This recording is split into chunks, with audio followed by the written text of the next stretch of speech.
کامبو کنیم. خب کاری نداره، اول شما کیبوردی که من توی دیسکریپشن گذاشتم دانلود میکنی و بعدش بیا اینجا که من بهت یاد بدم.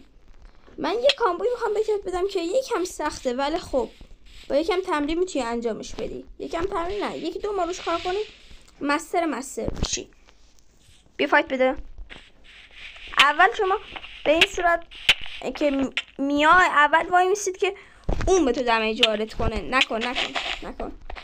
نمیذاری که تو اول دمیج وارد کنی، اون دمیج وارد کنه که دمیجایی که تو بعدی وارد میکنی ریجیستر بشه. نکته بعدی تایمینگه. شما نباید اینجوری بکشی تا CPS بگیری. تو میتونی با نورمال کلیک هم کامبو کنی، ولی یکم سخته، ولی یه ذره باید بکشی.